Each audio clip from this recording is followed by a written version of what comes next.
Relying on conventional conservation methods to analyze and preserve artifacts has always been challenging in Bhutanese museums. The traditional methods usually lack precision and have risks of damaging the artifacts. To address this challenge, professors from British universities are training Bhutanese museum conservators in heritage science techniques. Parallel, so it's on the same level. The workshop focuses on hands-on training on non-invasive analytical methods such as X-ray fluorescence spectroscopy, multispectral imaging, mass spectrometry, and carbon-14 dating. According to the museum division, these methods will facilitate accurate material identification and trace artifact origins. They will also provide insights into historical contexts without risking damage.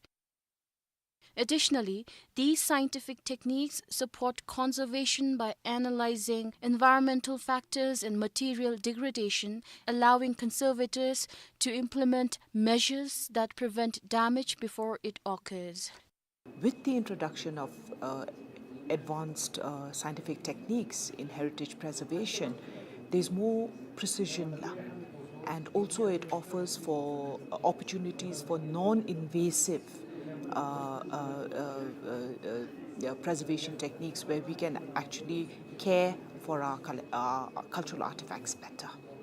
We now have better tools to understand the materials things are made of, the way they are made, the way they are used. And the range of technologies adds to the tools available for conservators and curators in caring for their collections, in understanding their collections, and also, hopefully, in combating antiquity theft. The workshop is funded by Queen Mary University of London under its Hidden in Plain Sight project. The grant covers workshop and training costs as well as travel and logistics for the international team, including heritage scientists and scholars from both Queen Mary University of London and the University of Cambridge. Bhutan for us is an ideal partner to work with. It builds on ongoing collaboration between Dr. 𝗖𝗂𝗿𝗵𝗏 and the department and the division of museums here. And it's a country that has a range of fascinating objects, locations, museums, and which would benefit from additional resources for their analysis and conservation.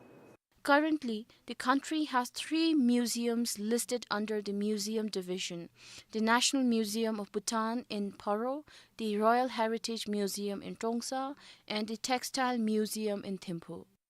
The 10-day workshop, which commenced yesterday in Thimphu, will also be conducted in 𝗘𝗄𝗏 and 𝗏𝗏. It is a collaborative initiative of the Department of Culture and Dzongkha Development's Museum Division and UK's Queen Mary University of London and the University of Cambridge. For Namgyongdi, this is 𝗖𝘂𝗿𝗶𝗀𝗏.